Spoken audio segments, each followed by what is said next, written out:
आज हमारा biological classification का तीसरा लेक्चर है। हम स्टार्ट करते हैं।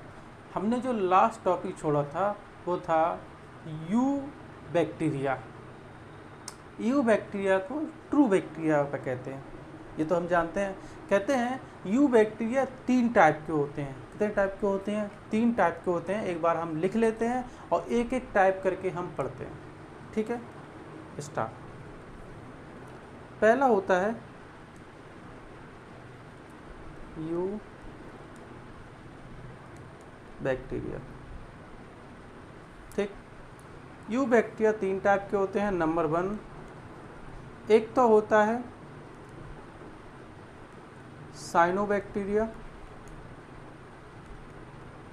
जिसे हम ब्लू ग्रीन एल्गी कहते हैं। पुराना नाम साइनोबैक्टीरिया का ब्लू ग्रीन एल्गी ही था। ब्लू ग्रीन एल्गी, ठीक है ना। दूसरा है माइकोप्लाज्मा,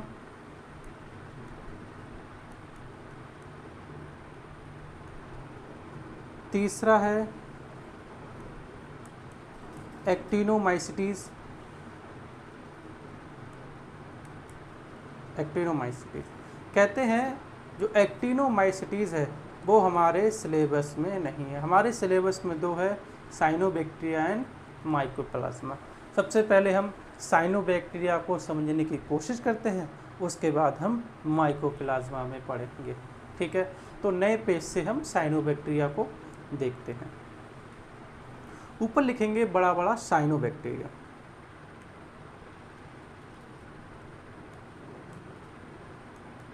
साइनोबैक्टीरिया, साइनोबैक्टीरिया का ओल्ड नाम क्या है? ब्लू ग्रीन एल्गी, ये तो सब जानते हैं। कहते हैं साइनोबैक्टीरिया भी यूनिसेलुलर प्रोकैरियोटिक है।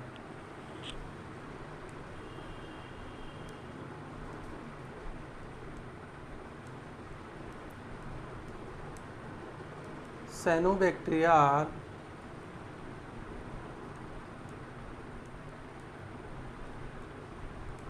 Prokaryotic and unicellular. यहाँ तक किसी को कोई दिक्कत नहीं होना चाहिए।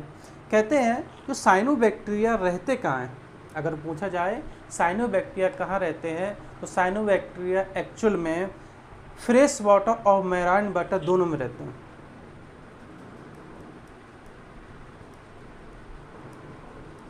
Fresh water and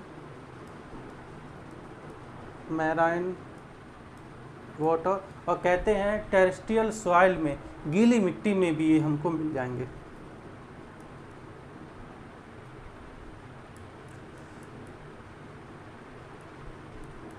terrestrial soil में।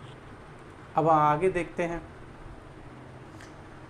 कहते हैं साइनोबैक्टीरिया के पास कोई फ्लैजेला नहीं होता है। क्या नहीं होता है? फ्लैजेला नहीं होता है। अगर साइनोबैक्टीरिया के पास फ्लैजेला नहीं है तो हम ये कह सकते हैं कि उसके पास मूवमेंट करने के लिए कोई ऐसी चीज़ नहीं है जिससे वो मूवमेंट कर सके। अगर वो मूवमेंट नहीं करता है, इट मीन्स वो नॉन मोटाइल होता है। हम मूवमेंट कर सकते हैं, हम मोटाइल हो गए। साइनोबैक्टीरिया के पास चलने के लिए फ्लैजेला नहीं है, इट मीन्स वो नॉन मोटाइल है।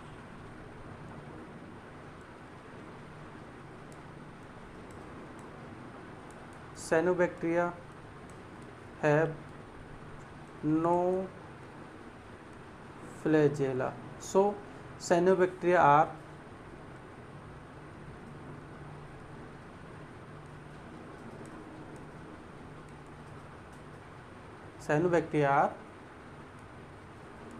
Non motile. समझ में आया? कहते हैं साइनोबैक्टीरिया या तो सिंगल मिलेंगे, यूनिसेलुलर होते हैं। साइनोबैक्टीरिया हमको 3 फॉर्म में मिलेंगे। कितने फॉर्म में मिलेंगे बेटा? 3 फॉर्म में मिलेंगे। या तो साइनोबैक्टीरिया हमको सिंपल मिलेंगे, सिंगल मिलेंगे, या तो साइनोबैक्टीरिया हमको कॉलोनी बना के रहते मिलेंगे। कई सारी कॉलोनी में इकट्ठे में होते यूनिसेलुलर हैं, लेकिन ये कॉलोनी बना के रहते हैं। और कहते हैं most of the time cyanobacteria एक फिलामेंट बना के रहते हैं, एक के बाद एक, एक के बाद एक, एक के बाद एक जुड़ते जाते हैं और एक फिलामेंट का रूप ले लेते हैं। Most of the time filament के फॉर्म में ही हमको साइनोबैक्टीरिया मिलते हैं।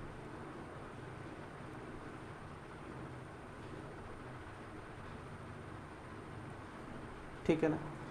और एक चीज़ साथ में याद रखना कि जो साइनोबैक्टीरिया होता है, चाहे वो यूनिसेलुलर यानी सिंगल रहता हो, चाहे वो कॉलोनी में रहता हो, चाहे वो फिलामेंट में रहता हो, इनके चारों तरफ एक म्यूसिलेज की कवरिंग होती है, जिसे कुछ किताबों में जिलेटेनियस की कवरिंग भी बोलते हैं। इस तरीके से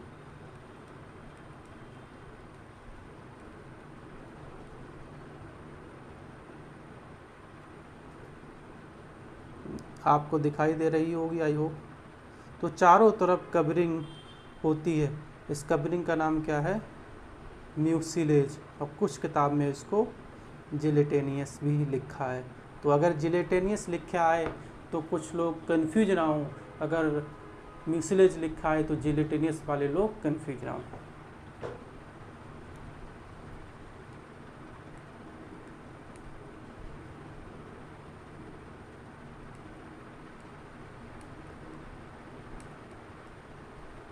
कवरिंग, ठीक।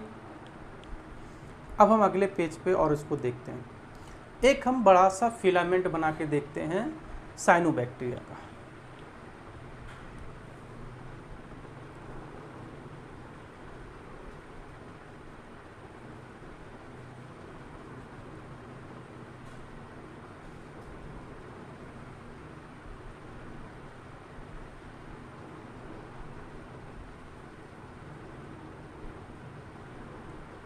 ये हमने फिलामेंट बना लिया, समझ में आया।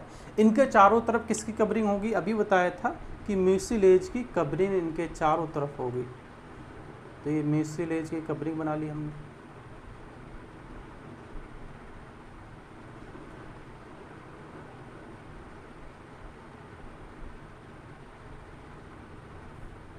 नाम क्या हो गया ये? म्यूसिलेज कवरिंग, या इसी को बोलते हैं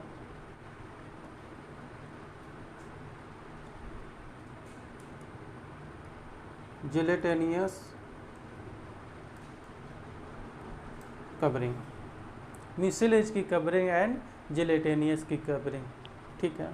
कहते हैं इनके बीच में ये सारी सेल हैं साइनोबैक्टीरिया की, ठीक। एक से एक के बाद एक, एक के बाद एक, एक के बाद एक आपस में जुड़ गई हैं। तो कहते हैं कुछ सेल ऐसी होती हैं जो आपस में मॉडिफाइड हो जाती हैं। कैसे हो जाती हैं? मॉडिफाइड हो जाती हैं।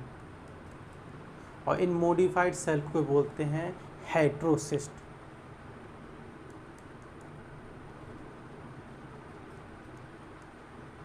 सम cell are modified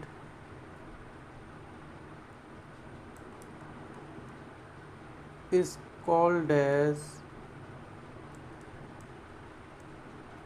heterocyst cell, ठीक है ना। तो ये सेल कौन सी हो गई? हेटेरोसिस्ट सेल, समझ में आया। बाकी जो होती हैं, बाकी सारे के अंदर क्लोरोफिल मिलेगा हमको। क्या मिलता है बेटा? क्लोरोफिल मिलेगा। यानी बाकी सब कैसी होती हैं? ग्रीन होती हैं, ठीक। अगर ये ग्रीन है तो इसके अंदर क्या मिलेगा हमको? क्लोरोफिल, ठीक।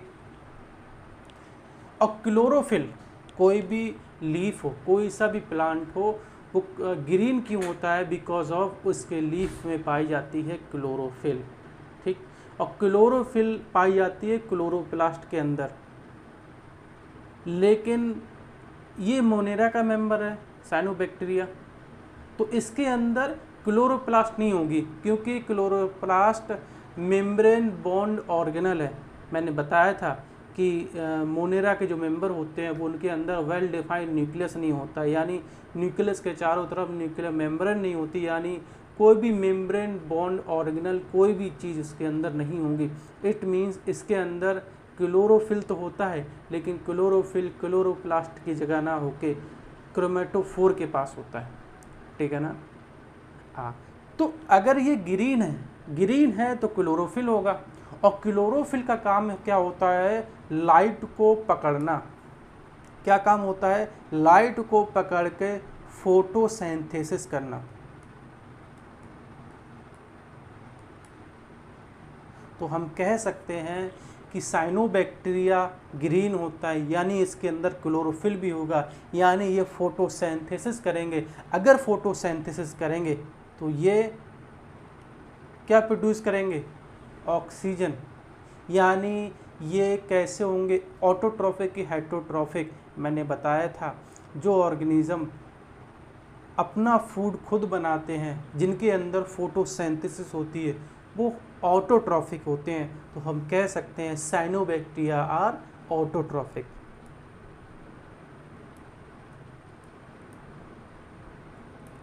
Cyanobacteria are autotrophic.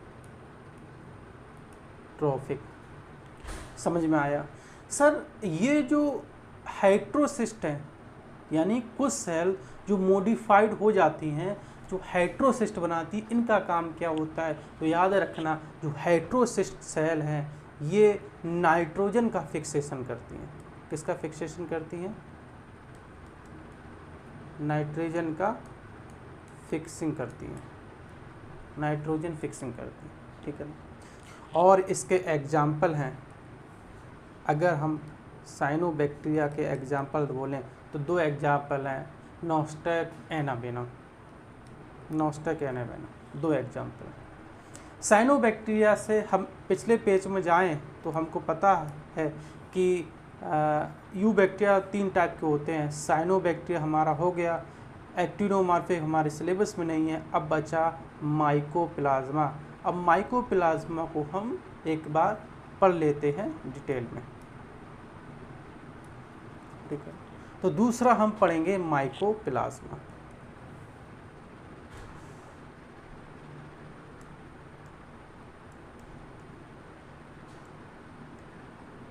माइकोप्लाज्मा, ठीक। हमने पहले ही बताया था कि मोनेरा के अंदर जो सारे मेंबर होंगे वो प्रोकैरियोटिक यूनिसेलुलर होंगे, क्योंकि मोनेरा खुद प्रोकैरियोटिक यूनिसेलुलर होता है। इसका मतलब माइकोप्लाज्मा भी कैसा होगा, prokaryotic unicellular.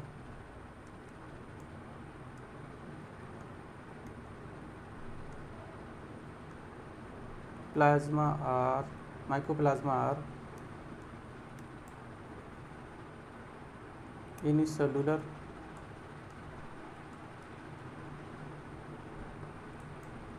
Prokaryotic and unicellular, ठीक है। कहते हैं जितने भी दुनिया में बैक्टीरिया हैं, माइकोप्लाज्मा के मेंबर सारे बैक्टीरिया हो गए ना। अगर हम माइकोप्लाज्मा पढ़ रहे हैं, इट मीन्स हम क्या पढ़ रहे हैं, बैक्टीरिया पढ़ रहे हैं। अगर हम साइनोबैक्टीरिया पढ़ रहे हैं, इट मीन्स हम बैक्टीरिया पढ़ रहे हैं। तो जो माइकोप्लाज्मा होता है दुनिया का सबसे स्मॉलेस्ट बैक्टीरिया होता है, या यूँ कहो दुनिया का सबसे स्मॉलेस्ट लिविंग ऑर्गेनिज्म होता है, क्योंकि सबसे छोटे तो बैक्टीरिया ही होते हैं, और बैक्टीरिया में सबसे छोटा माइकोप्लाज्मा। हम तो सब कह सकते हैं mycoplasma are smallest living organism. तो हम लिख लेते हैं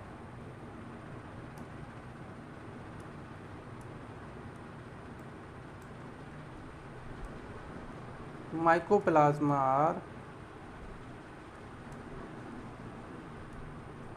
स्मॉलेस्ट लिविंग ऑर्गेनिज्म। अगर इसके साइज की बात करें तो साइज इसका होता है, हमने पिछले लेक्चर में ही बताया था, 0.3 माइक्रोमीटर। नॉर्मल बैक्टीरिया का जो साइज होता है 1 से 2 या कुछ में 3 से 4 बताया गया है, लेकिन इसका तो 0.3 माइक्रोमीटर होता है। सर वायरस तो 0.3 माइक्रो से भी छोटा होता है। यस, वायरस तो छोटा होता है, लेकिन याद रखना वायरस को ना तो लिविंग की श्रेणी में रखा जाता है, ना तो नॉन लिविंग की श्रेणी में रखा जाता है। वायरस को कहते हैं कनेक्टिंग लिंक बिटवीन लिविंग और नॉन लिविंग। वायरस कैसे काम करता है कि वायरस इन्वायरमेंट में नॉन लिविंग की तरह पड़ा रहता है। जैसे वो किसी भी लिविंग के कांटेक्ट में आता है वैसे ही वो लिविंग हो जाता है, और जैसे ही लिविंग से बाहर होता है तो वो नॉन लिविंग की तरह काम करता है। यानी हम वायरस को ना तो लिविंग बोल सकते हैं ना तो नॉन लिविंग बोल सकते हैं, वायरस को कनेक्टिंग लिंक बोल सकते हैं। तो इसके बारे में भी हम एक लाइन लिख लेते हैं।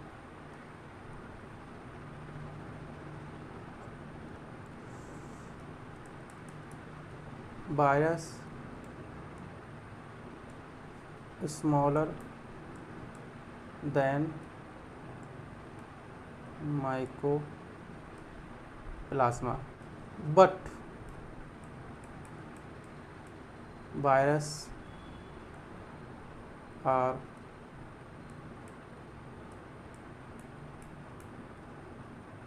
connecting link between living and non living, यानी लिविंग और नॉन लिविंग के बीच की कड़ी है वायरस। कहते हैं माइकोप्लाज्मा के पास सेल वॉल नहीं होती है। नॉर्मल अगर बैक्टीरिया की बात करें, हर किसी बैक्टीरिया के पास सेल वॉल होती है, लेकिन माइकोप्लाज्मा एक ऐसा बैक्टीरिया है जिसके पास सेल वॉल नहीं होती है।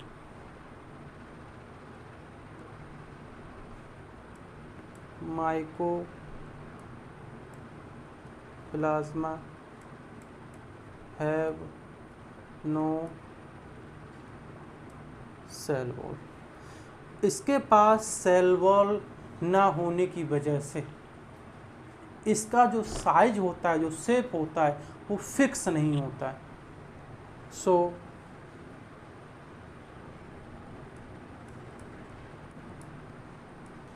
दे कैन चेंज शेप, और कहते हैं जो शेप चेंज कर लेता है उसको हम बेरोपिया बोलते हैं नॉर्मल भाषा में। तो इसलिए कहते हैं mycoplasma is the joker of the Monera.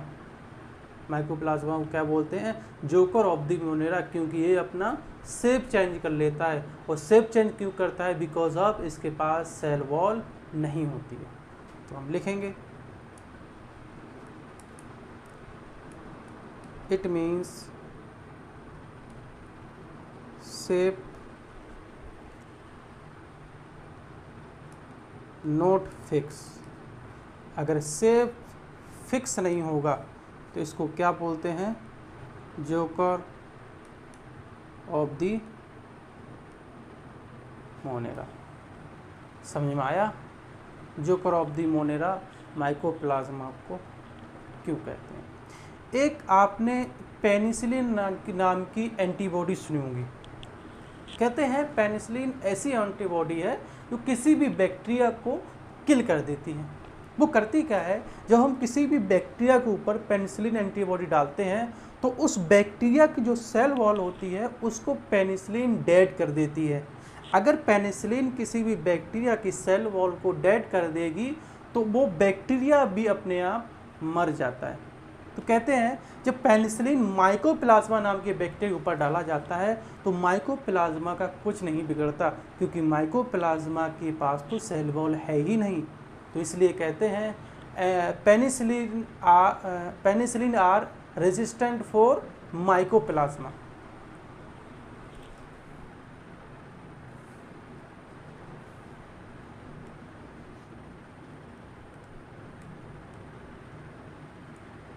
Mycoplasma are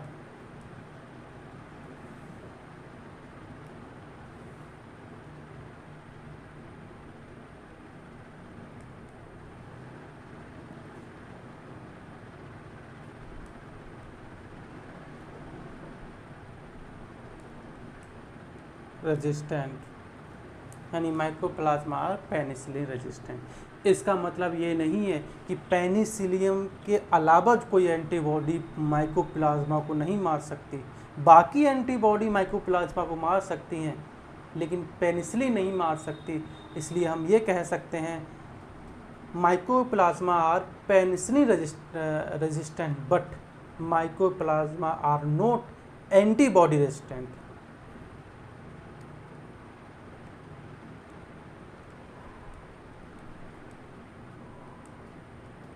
mycoplasma are antibody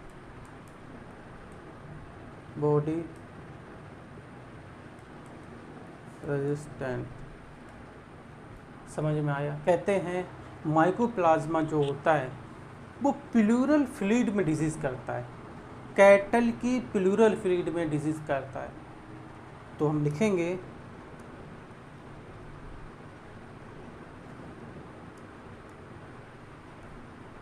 mycoplasma disease in pleural fluid of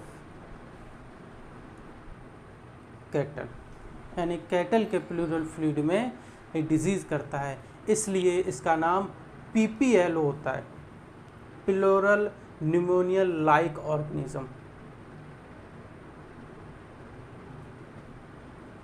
so mycoplasma also known as PPLO, pleural pneumonia like organism. Sir pleural fluid क्या होता है? तो कहते हैं जैसे हम running करते हैं, तो अगर हम रनिंग करेंगे तो हमारे जो लंग्स हैं वो रीढ़ की हड्डी में रगड़ कर डैमेज हो जाना चाहिए, लेकिन ऐसा तो नहीं होता है। तो भगवान क्या करता है कि जो हमारा लंग्स होता है, लंग्स के चारों तरफ एक बॉल बनाता है और लंग्स और उस बॉल के बीच में जो एक फ्लूइड भर लेता है उसको बोलते हैं प्लूरल फ्लूइड। एक बार हम लंग्स बनाते हैं तो आपको समझ में आएगा।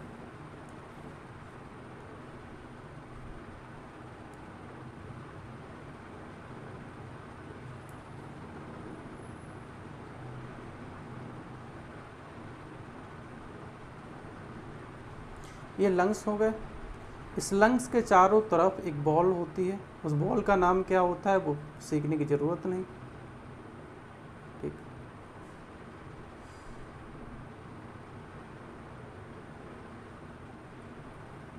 ठीक, और इसके बीच में भरा होता है pleural fluid.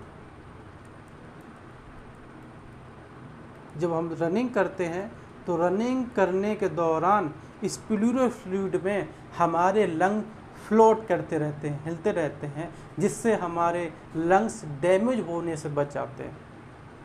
That is pleural fluid, ठीक है ना।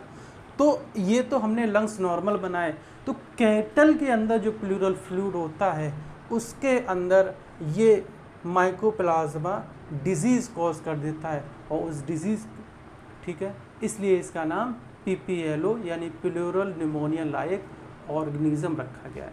समझ में आया? और इसकी एक ख़ास बात याद और रख लो, नॉर्मल जो बैक्टीरिया होते हैं उनका जो DNA होता है वो सर्कुलर होता है, लेकिन माइकोप्लाज्मा ऐसा बैक्टीरिया है जिसका DNA लीनियर होता है। Most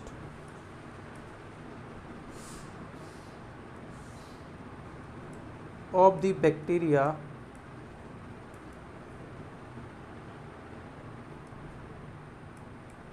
have DNA circular except mycoplasma. Mycoplasma का जो DNA होता है वो कैसा होता है? लीनियर।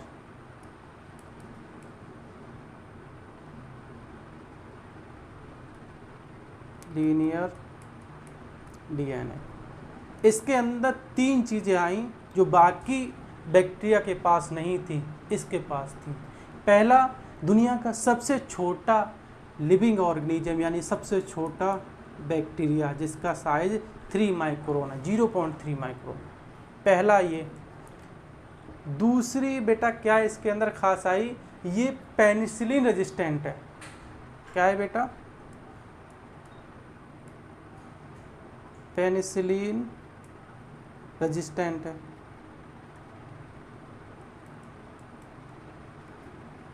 ठीक है ना। और तीसरी आई, इसका डीएनए कैसा होता है, लीनियर।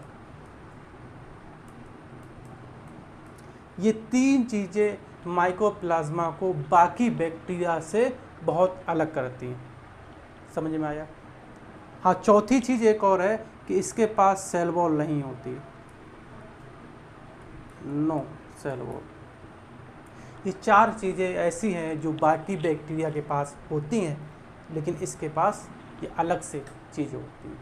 ठीक, तो हमारा किंगडम मोनेरा कंप्लीट हो गया है। इसके बाद हम पढ़ेंगे किंगडम प्रोटिस्टा। नंबर 2,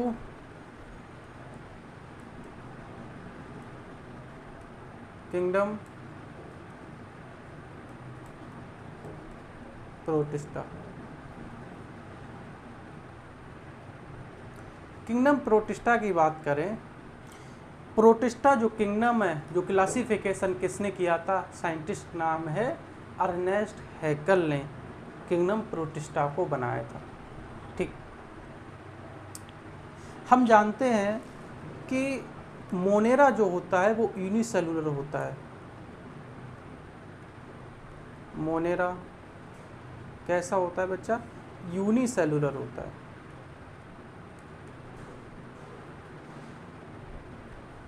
और प्रोकैरियोटिक होता है। जो प्रोटिस्टा होता है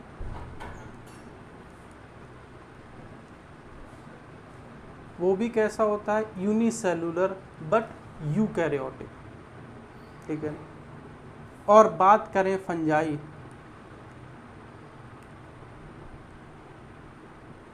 या प्लांटी,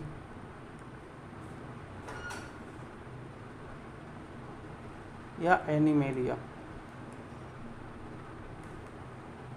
ये होते हैं मल्टी सेलुलर। ऐसा आपने सुना होगा, लेकिन कहते हैं मोनेरा यूनिसेलुलर यूकैरियोटिक होता है, सॉरी यूनिसेलुलर प्रोकैरियोटिक होता है, लेकिन फंजाई जो होता है वो यूनिसेलुलर और मल्टी सेलुलर दोनों होते हैं।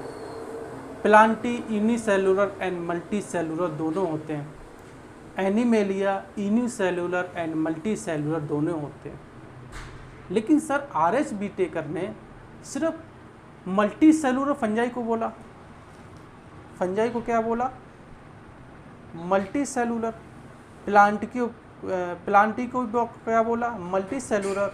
और एनिमेलिया को भी क्या बोला, multi cellular.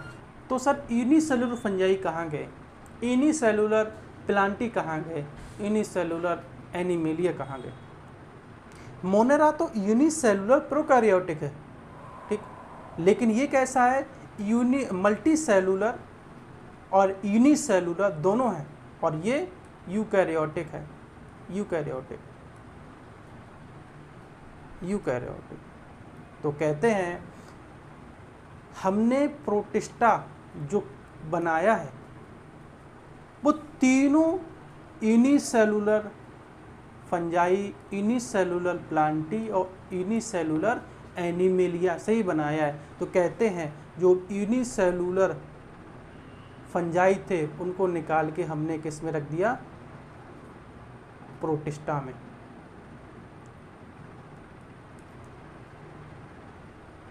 Unicellular fungi, unicellular plant को भी कस में रख दिया हमने, प्रोटिस्टा में।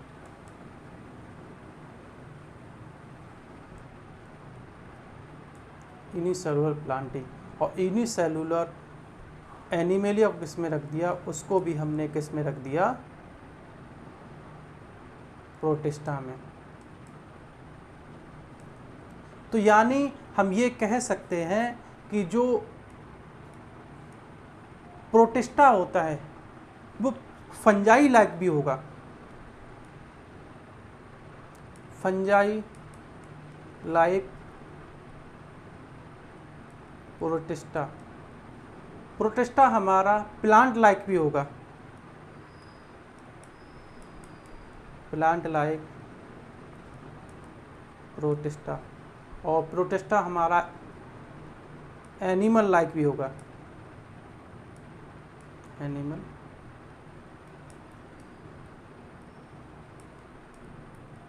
ठीक है ना। यानी हम कह सकते हैं प्रोटिस्टा के अंदर फंजाई भी होंगे, प्लांटी भी होंगे और एनिमेलिया भी होंगे। इसीलिए इसको कहते हैं कि तीनों होने की वजह से कहते हैं कि प्रोटिस्टा की जो बाउंड्री होती है वो फिक्स नहीं होती। क्या बोला? प्रोटिस्टा की जो बाउंड्री होती है वो फिक्स नहीं होती, क्योंकि इसमें तीनों टाइप के हमको फंजाई, प्लांटी, एनिमेलिया मिल जाएंगे। फंजाई, प्लांटी, एनिमेलिया जो होते हैं वो यूकैरियोटिक होते हैं, मोनेरा प्रोकैरियोटिक होते हैं। तो इसमें अगर हमने यूनिसेलुलर निकाल के हमने रख दिया प्रोटिस्टा में, तो ये सारे प्रोटिस्टा कैसे हो जाएंगे? Prokaryotic unicellular, sorry eukaryotic unicellular, eukaryotic unicellular, eukaryotic unicellular. ठीक है ना। तो इसलिए कहते हैं प्रोटिस्टा की अपनी कोई बाउंड्री फिक्स नहीं है।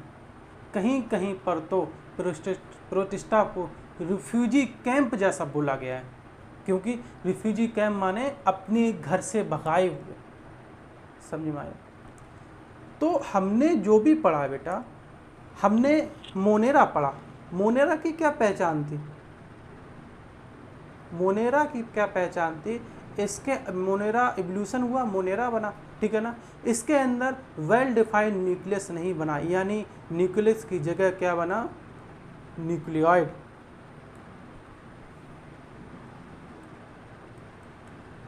न्यूक्लियोइड बने। और कहते हैं जो मोनेरा होते हैं यानी बैक्टीरिया होते हैं, ये वाटर में, पानी में इवॉल्व हुए, इनका जीवन पानी में इवॉल्व हुआ। समय बीतता गया, फिर आए हमारे प्रोटिस्टा। और प्रोटिस्टा ऐसे ऑर्गेनिज्म थे जिनके अंदर वेल डिफाइंड न्यूक्लियस था, यानी इस डीएनए के चारों तरफ न्यूक्लियर मेम्ब्रेन थी। अगर न्यूक्लियर मेम्ब्रेन हो गई तो इसका मतलब इसको वेल डिफाइंड न्यूक्लियस हो गया। तो पहली बार न्यूक्लियस किस किंगडम में बना? तो आपका आंसर होना चाहिए प्रोटिस्टा। और कहते हैं न्यूक्लियस अगर वेल डिफाइंड बना, यानी उसके अंदर डीएनए के चारों तरफ न्यूक्लियर मेम्ब्रेन थी। अगर डीएनए के चारों तरफ न्यूक्लियर मेम्ब्रेन बनी यानी वेल डिफाइंड न्यूक्लियर बना, तो कहते हैं बाकी नए मेम्ब्रेन बॉन्ड ऑर्गेनेल भी बने। इसके अंदर पहली बार गोल्जी बॉडी बना, इसके अंदर पहली बार अपरेटस बना, इसके अंदर पहली बार माइटोकॉन्ड्रिया बना। तो पहली बार माइटोकॉन्ड्रिया किस किंगडम में बना? तो आपका आंसर होना चाहिए प्रोटिस्टा। पहली बार गोल्जी बॉडी किस किंगडम में बनी? तो आपका आंसर होना चाहिए प्रोटिस्टा। पहली बार एग अपरेटस किसके अंदर बना? तो आपका आंसर होना चाहिए प्रोटिस्टा। इसीलिए कहते हैं जो मोनेरा प्रोटिस्टा होता है उसके अंदर सेकेंड लार्जेस्ट मेटाबॉलिज्म होता है। फर्स्ट लार्जेस्ट मेटाबॉलिज्म किसके अंदर होगा? मोनेरा के अंदर। तो एक लाइन लिख लेते हैं हम,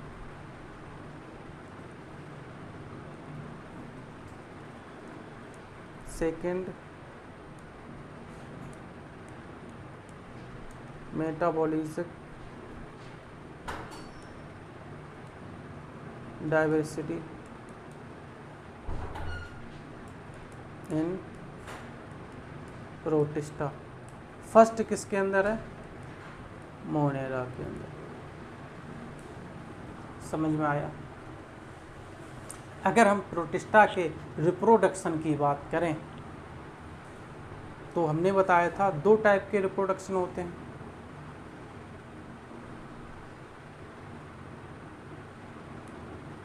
एक होता है एसेक्सुअल रिप्रोडक्शन, एक सेक्सुअल रिप्रोडक्शन, और दूसरा होता है सेक्सुअल रिप्रोडक्शन। सेक्सुअल रिप्रोडक्शन कहते हैं ए सेक्सुअल रिप्रोडक्शन जो होता है बेटा वो दो टाइप से होगा प्रोटिस्टा के अंदर, या तो बाइनरी फ्यूजन के थ्रू होगा या तो स्पोर फॉर्मेशन के थ्रू होगा। सर बाइनरी फ्यूजन कैसे काम करता है, आपको हमने मोनेरा में अच्छे भली भांत बता दिया था कि बाइनरी माने दो और फ्यूजन माने अपने से ज़्यादा पार्ट में डिवाइड हो जाना, यानी लेकिन प्रोटिस्टा कितने पार्ट में डिवाइड होगा, दो पार्ट में डिवाइड होगा। तो ए सेक्सुअल रिप्रोडक्शन प्रोटिस्टा के अंदर या तो बाइनरी फ्यूजन के थ्रू होगा या तो स्पोर फॉर्मेशन। नंबर 1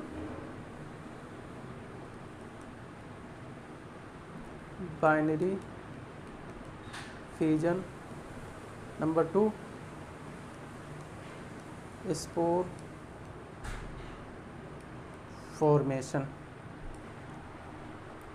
अगर सेक्सुअल रिप्रोडक्शन की बात करें तो कहते हैं प्रोटिस्टा में पहली बार ट्रू सेक्सुअल रिप्रोडक्शन बना। हमने पढ़ा था कि मोनेरा के अंदर ट्रू सेक्सुअल रिप्रोडक्शन नहीं होता है, यानी उसके पास ना तो गैमिट होता है, ना फर्टिलाइजेशन होता है, ना जायगोट बनता है, ना मेयोसिस होती है।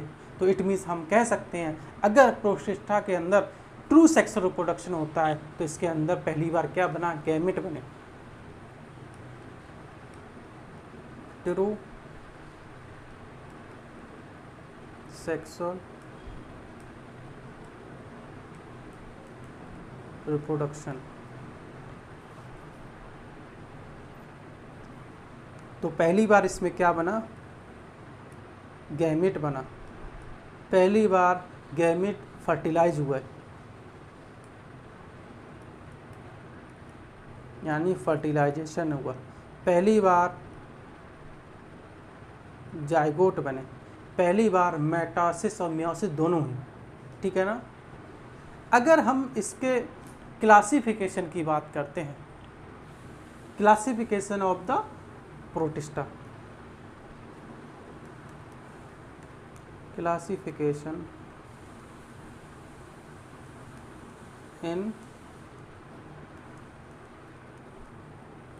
प्रोटिस्टा, तो कहते हैं प्रोटिस्टा को हम 5 पार्ट में क्लासीफाई करेंगे। कितने पार्ट में, 5 पार्ट में क्लासीफाई करेंगे। Number 1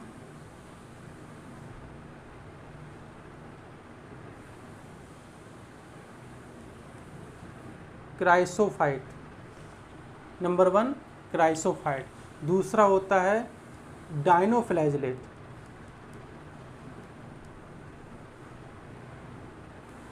dinoflagellate. तीसरा होता है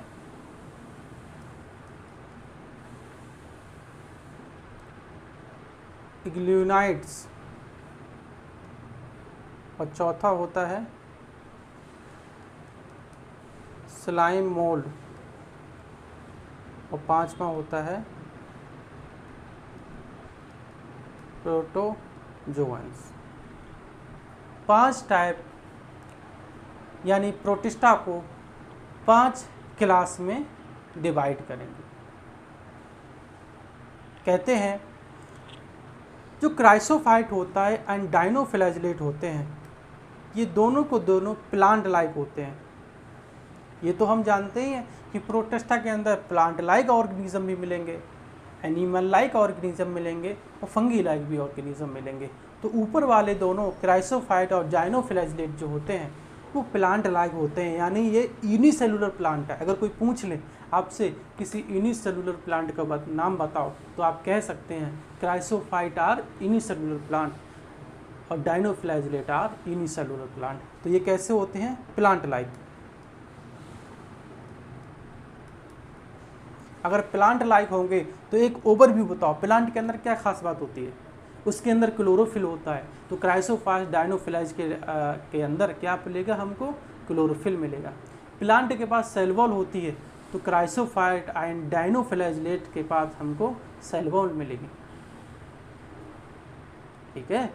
और प्लांट के पास फोटोसिंथेसिस होती है, इसका मतलब क्राइसोफाइट एंड डायनोफ्लैजिलेट के पास भी फोटोसिंथेसिस होगी। प्लांट अपना खाना खुद बनाते हैं, यानी ऑटोट्रॉफिक होते हैं, तो ये भी यानी क्राइसोफाइट और डायनोफ्लैजिलेट भी क्या होंगे, ऑटोट्रॉफी होंगे। यानी एक चीज़ हमको मिल जाए तो उससे चीज़ें हम जोड़ सकते हैं। जो क्राइसोफाइट और डायनोफ्लैजिलेट होते हैं वो ऑटोट्रॉफिक होते हैं।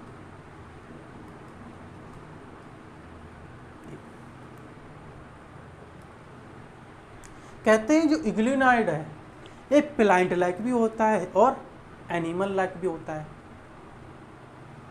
नॉर्मल तो ये प्लांट लाइक काम करेगा, जब इसको सनलाइट नहीं मिलेगी तो एनिमल लाइक काम करने लगता है। आगे हम डिटेल में इसको पढ़ेंगे।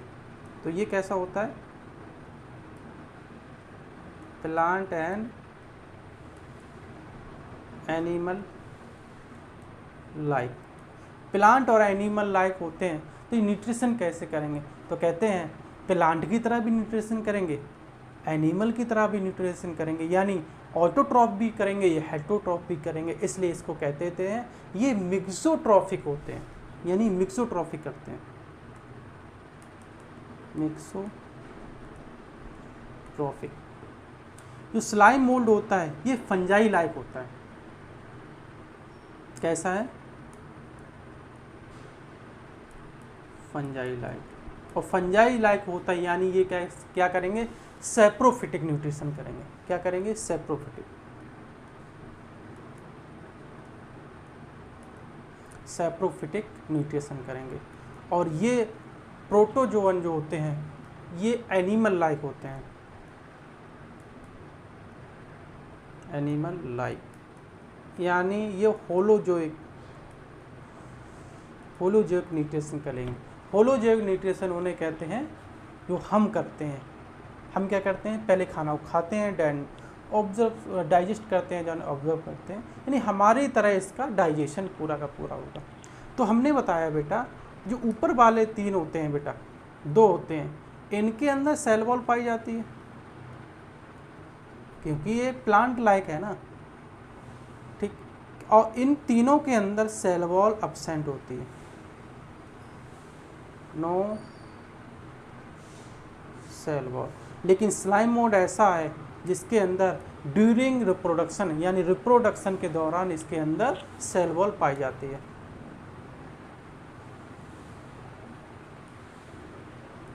सेल वॉल हैव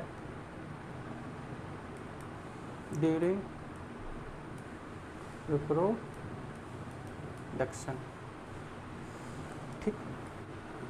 अब हम एक एक करके इन 5 प्रोटिस्टाओं को पढ़ेंगे। पहले क्राइसोफाइट को पढ़ेंगे, फिर डायनोफ्लैजिलेट को पढ़ेंगे, फिर इग्लिनॉइड को पढ़ेंगे, फिर स्लाइम मोल्ड को पढ़ेंगे, फिर प्रोटोजोअन को पढ़ेंगे। अगर मैं आपसे पूछूं प्रोटिस्टा के अंदर खास चीज़ें क्या हुई, कई चीज़ें ऐसी हुई जो मोनेरा के बाद पहली बार किंगडम प्रोटिस्टा में हुई। तो क्या क्या पहली बार हुई, कहते हैं पहली बार इसके अंदर गोल्जी बॉडी बना, पहली बार इसके अंदर वेल डिफाइंड न्यूक्लियस बना, पहली बार इसमें एंडोप्लाज्मिक रेटिकुलम बना, पहली बार इसमें माइटोकॉन्ड्रिया बनी, यानी मेम्ब्रेन बॉन्ड ऑर्गेनल पहली बार किसमें बने, तो प्रोटिस्टा में बने। पहली बार ट्रू सेक्सुअल रिप्रोडक्शन प्रोटिस्टा में हुआ, यानी पहली बार गैमेट रिप्रोडक्शन में बने। पहली बार फर्टिलाइजेशन प्रोटिस्टा में हुआ, पहली बार जाइगोट प्रोटिस्टा में बने, पहली बार माइटोसिस एंड मियोसिस भी किसमें हुई, प्रोटिस्टा में हुई। इतनी चीज़ पहली बार किसमें हुई, प्रोटिस्टा में। अगर इसको थोड़ा सा इवोल्यूशन बाई समझो, जब दुनिया बनी होगी, इवॉल्व हुई होगी, तो सबसे पहले दुनिया में आई मोनेरा, मोनेरा के बाद क्या आई, प्रोटिस्टा। ये ऐसे समझो जैसे पहले जो लैपटॉप होता था, अब का जो लैपटॉप होता है उसमें कई एडवांस फीचर हैं, यानी जैसे जैसे डिस्कवरी होती गई वैसे वैसे रिसर्च बढ़ती गई, वैसे वैसे चीज़ें डेवलप होती गई। उसी तरीके से जब इवोल्यूशन हुआ तो पहले पानी में बैक्टीरिया हमको इवॉल्व हुए, फिर धीरे धीरे इवोल्यूशन हुआ तो धीरे धीरे चीज़ें उसके अंदर इवॉल्व हुई।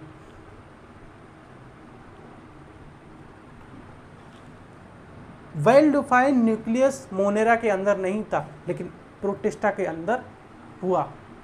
कई चीज़ मोनेरा के अंदर नहीं हुई तो कोई वो चीज़ें प्रोटिस्टा के अंदर हुई, यानी इवोल्यूशन के हिसाब से चीज़ें बढ़ती गईं।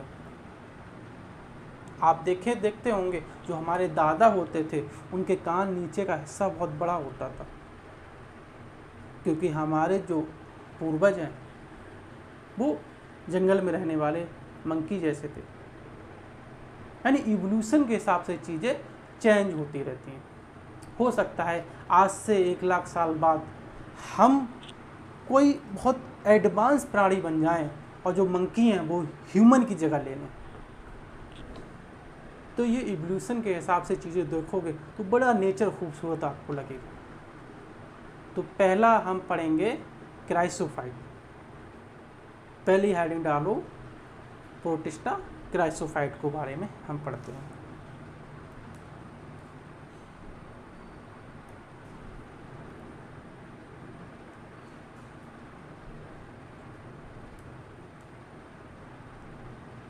क्राइसोफाइट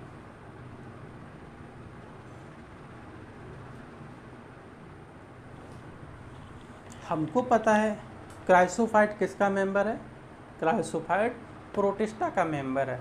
और प्रोटिस्टा प्रोकैरियोटिक था कि यूकैरियोटिक, तो हम जानते हैं प्रोटिस्टा यूकैरियोटिक था। यूनिसेलुलर की मल्टी सेलुलर, यूनिसेलुलर, तो हम कह सकते हैं chrysophyte are eukaryotic unicellular.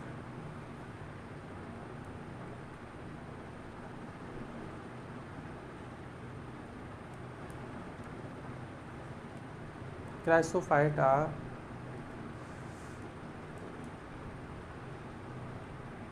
Unicellular eukaryotic. अगर पूछे क्राइसोफाइट का हैबिटेट क्या है, तो क्राइसोफाइट मोस्टली मैराइन होते हैं, यानी पानी में रहते हैं। यानी हम ये बोल सकते हैं कि क्राइसोफाइट आर इक्वेटिक। इक्वेटिक उन्हें बोलते हैं जो पानी में रहते हैं। मछली इक्वेटिव हो गई बिकॉज ऑफ वो पानी में रहती है।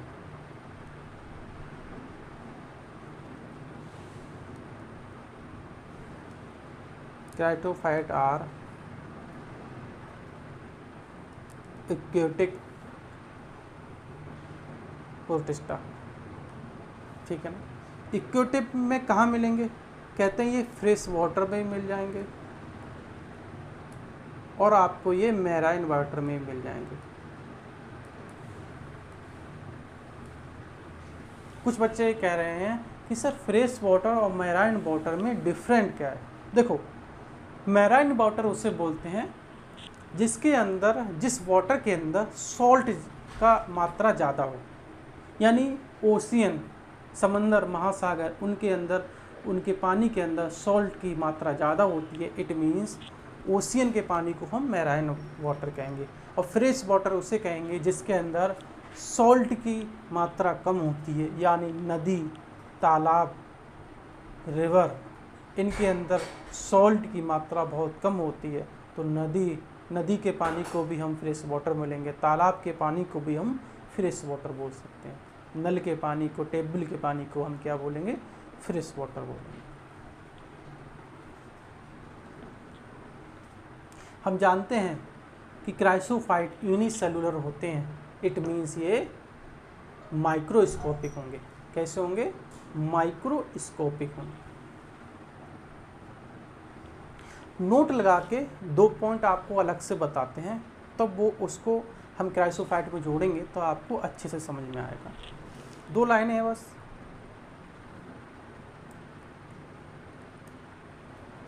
नोट,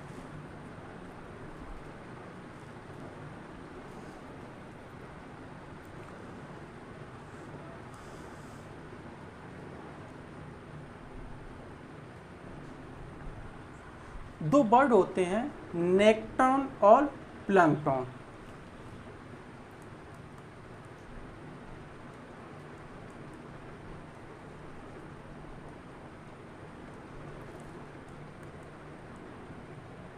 नेक्टॉन क्या होता है, प्लैंकटन क्या होता है, उसको समझने की कोशिश करो। नेक्टॉन उसे कहते हैं जो एक्टिव फ्लोटर होते हैं, यानी एक्टिव मूवमेंट करते हैं, उसको नेक्टॉन बोलते हैं। जैसे आप पानी में, नदी में गए, जिस डायरेक्शन में पानी का फ्लो हो रहा है उसी डायरेक्शन में आप तैरने लगे, तो आप एक्टिव मूवमेंट नहीं कर रहे हैं, यानी आपकी एनर्जी का लॉस नहीं हो रहा है। अगर पानी के अपोजिट डायरेक्शन में आप फ्लोट करेंगे तो यानी आपके पास एनर्जी का लॉस होगा, यानी एटीपी का यूज़ होगा, और उस मूवमेंट को हम एक्टिव मूवमेंट कहते हैं। कौन सा मूवमेंट कहते हैं? Active movement. तो नेक्टोन क्या होता है? Active movement. Active movement. और इसमें किस क्या यूज होती है? एनर्जी, यानी इसमें एटीपी का, यानी इसमें एटीपी यूज होती है। एटीपी, इसको कह सकते हैं एक्टिव फ्लोटर।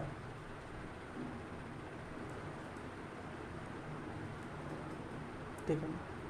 और प्लैंकटन उसे कहते हैं जो पैसिव मूवमेंट करता है, यानी जिस डायरेक्शन में वाटर जाता है उसी डायरेक्शन में आप चले गए तो आपकी एटीपी का लॉस नहीं होगा। आप कुछ भी नहीं करेंगे तो आप पानी के साथ बहते चले जाएंगे, यानी पैसिव मूवमेंट। पैसिव मूवमेंट यानी no ATP, no ATP use, इसको बोलते हैं पैसिव फ्लोटर।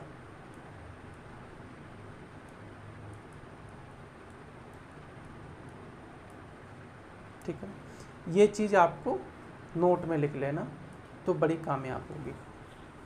बात आते हैं दोबारा से, हम वापस आते हैं हम दोबारा से क्राइसोफाइट के पास।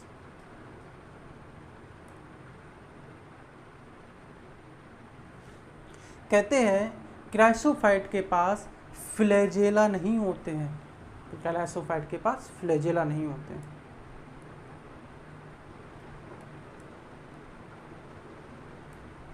Chrysophyte have no flagella. अगर इसके पास फ्लैजेला नहीं होगा तो ये पैसिव मूवमेंट करेंगे कि एक्टिव मूवमेंट करेंगे, यानी ये पैसिव फ्लोटर होंगे कि एक्टिव फ्लोटर होंगे। अगर इसका फ्लैजेला नहीं है तो ये मूवमेंट ही नहीं कर पाएंगे, जिस डायरेक्शन में पानी आएगा उस डायरेक्शन में ये चले जाएंगे, यानी क्राइसोफाइट आर पैसिव फ्लोटर।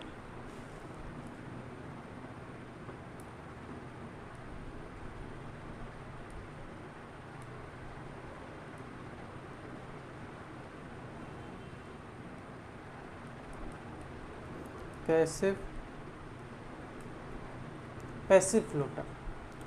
अगर ये पैसिव फ्लोटर है तो कहते हैं कि क्राइसोफाइट कैसा होता है? प्लांट की तरह। और कैसा होता है? Passive plankton. तो इसके आगे अगर फाइटो लगा दें, फाइटो प्लैंकटन, यानी क्राइसोफाइट कैसे होते हैं? Passive on plant like. तो हम कह सकते हैं सो क्राइसोफाइट्स आर फाइटो प्लैंक्टन्स, यानी passive and plant like chrysophyte होते हैं। तो आपको समझ में आया कि नेक्टन और प्लैंक्टन हमने क्यों आपको पढ़ाया था। कहते हैं कि क्राइसोफाइट जो होते हैं उसके अंदर दो मेंबर आते हैं जो बहुत ही इम्पोर्टेंट। दो मेंबर कौन कौन से आते हैं? नंबर 1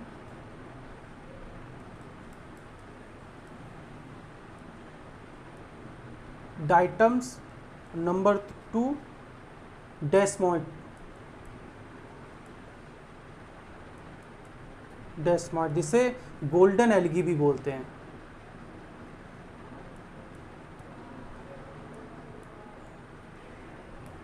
ठीक है ना, हम एक बार आगे और पढ़ते हैं। कहते हैं ज़्यादातर इन्फॉर्मेशन हमारी एनसीईआरटी में वो डाइटम्स के बारे में ही पढ़ाया गया है, तो आप ये मान के चलेंगे कि डाइटम्स के बारे में पढ़ रहे हैं, क्योंकि हम एनसीईआरटी के हिसाब से ही चलेंगे।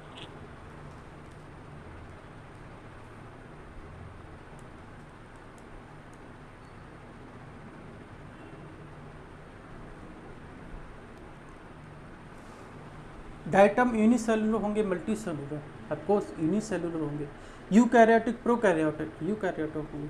कि प्रोटिस्टा यूनिसेलुलर यूकैरियोटिक, उसके मेंबर हो गया क्राइसोफाइट यूनिसेलुलर यूकैरियोटिक, और क्राइसोफाइट के अंदर एग्जाम्पल आ जाता है डाइटम्स, तो डाइटम्स कैसा होगा, unicellular eukaryotic.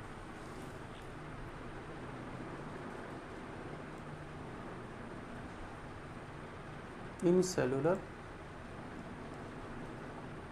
Eukaryotic, diatoms are unicellular eukaryotic.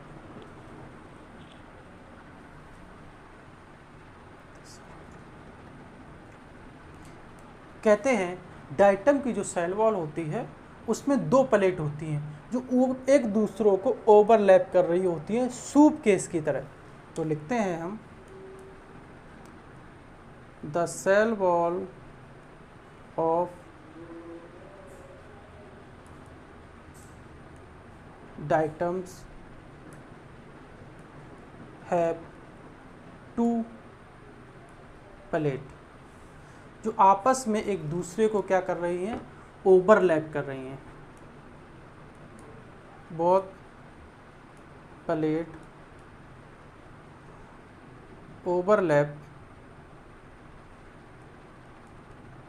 Overlapping like soup case, ऐसे एक दूसरे को ओवरलैप कर रही हैं। सर बना के दिखाइए तब समझ में आएगा हमारे। चलो एक बार हम आपको आइडिया लगा के दिखा दे रहे हैं। दिस इज रे डायग्राम, नोट रियल डायग्राम। मान लो ये हमारी क्या हो गई, डाइटम्स की प्लाज्मा मेम्ब्रेन। अगर प्लाज्मा मेम्ब्रेन है, दैट इज प्लाज्मा मेम्ब्रेन या सेल मेम्ब्रेन, इसके अंदर क्या होगा, साइटोप्लाज्म होगा। क्या होगा, साइटोप्लाज्म होगा। इसके अंदर न्यूक्लियस होगा, यानी वेल डिफाइंड न्यूक्लियस होगा। ठीक, इसके अंदर अगर प्लांट जैसा है तो इसके अंदर क्लोरोफिल भी होगा। ठीक है, तो ये प्लाज्मा मेम्ब्रेन है। हमने बोला इसकी जो सेल वॉल होती है वो एक दूसरे को ओवरलैप करती है, तो कहते हैं इसके ऊपर सेल वॉल होगी।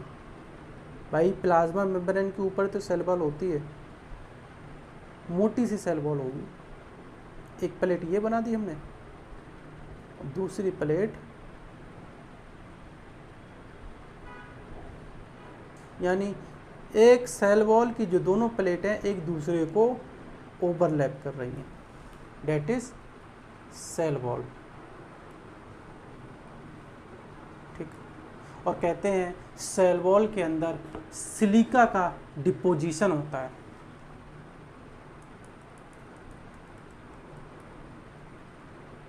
Deposition of silica in cell wall, that is, हमने मान लिया, मानने में क्या जा रहा है, इस तरीके से इसके अंदर deposition of silica in cell wall. कहते हैं सिलिका ऐसी चीज़ है, बहुत हार्ड और इंडेस्ट्रक्टिबल है, यानी डिस्ट्रॉय नहीं हो सकती। तो हम कह सकते हैं डाइटम्स की जो सेल वॉल है वो हार्ड एंड इंडेस्ट्रक्टिबल है।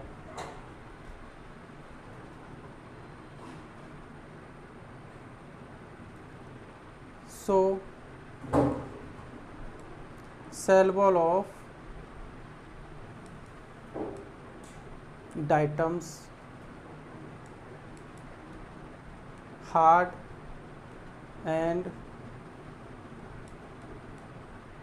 इंडेस्ट्रक्टिबल। समझ में आया?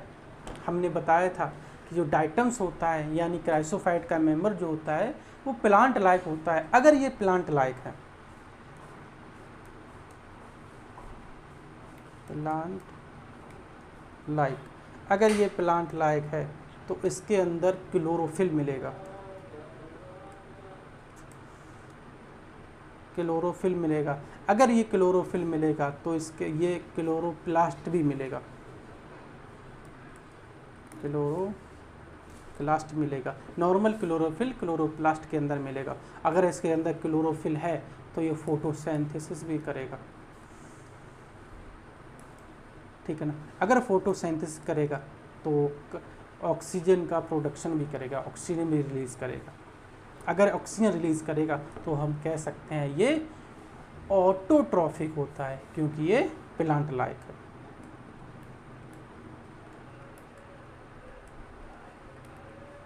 समझ में आया? इतनी चीज़ें हमने पढ़ी, ठीक है ना। तो डाइटम्स जो होते हैं इसके अंदर क्लोरोफिल भी होगा, डाइटम के अंदर क्लोरोप्लास्ट भी होगा। डाइटम हमारा फोटोसिंथेसिस भी करेंगे, डाइटम ऑक्सीजन भी रिलीज़ करेंगे, डाइटम हमारे ऑटोट्रॉफिक भी होंगे, ठीक। समझ में आया? दो चीज़ें और इसके बारे में लिखो, फिर उसके बाद हम लेक्चर ख़त्म करते हैं। कहते हैं जब डाइटम्स जो होते हैं, यानी डाइटम्स मर जाते हैं तो इनकी सेल वॉल के अंदर सिलिका होने की वजह से इनकी सेल वॉल कभी नहीं मरती। सेल वॉल इंडेस्ट्रक्टिबल है, यानी डिस्ट्रॉय होती नहीं, बहुत हार्ड होती है। तो कहते हैं लाखों और सालों मिलियन में ये एक ओशियन, एक अर्थ जैसा स्ट्रक्चर में कन्वर्ट हो जाती हैं, एक छोटा सा अर्थ बना लेती हैं। मान लो ये ओशियन है, छोटा सा हमारे ओशियन हो गया। इस ओशियन के अंदर जब सिलिका मर जाएंगे तो इनकी सिर्फ और सिर्फ प्लेट पड़ी होगी, जो हमारी कैसी होती है, सिलिका की बनी होती है, इस तरीके से, ठीक है ना। एक समय आएगा ये कई सारी प्लेट उठ के एक छोटा सा अर्थ बना लेंगी, ठीक है ना। इसे क्या बोलते हैं, डायटोमेशियस अर्थ। क्या बोलते हैं, डायटोमेशियस अर्थ।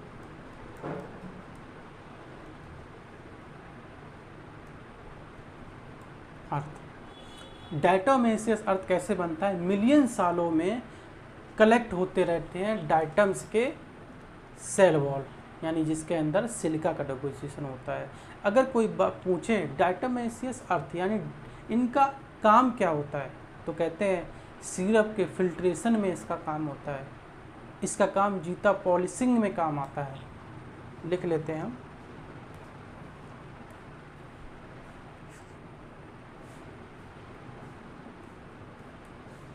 using of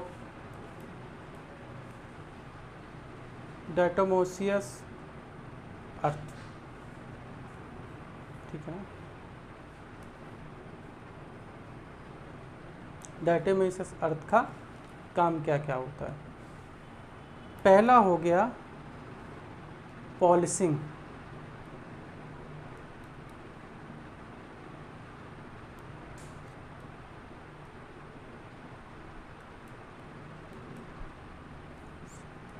दूसरा हो गया सिरप मेकिंग, और तीसरा हो गया ऑयल फिल्ट्रेशन।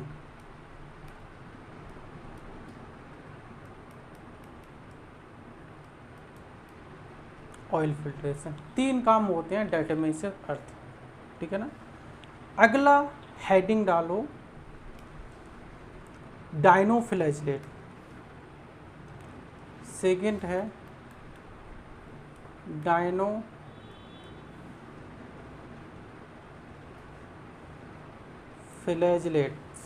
ठीक है ना। डायनोफ्लैजेलेट हम कल पढ़ेंगे, ठीक है ना। आज के लिए हमारा इतना ही। अगर समझ में आया हो तो चैनल को सब्सक्राइब करें। Thank you. जय हिंद, जय भारत।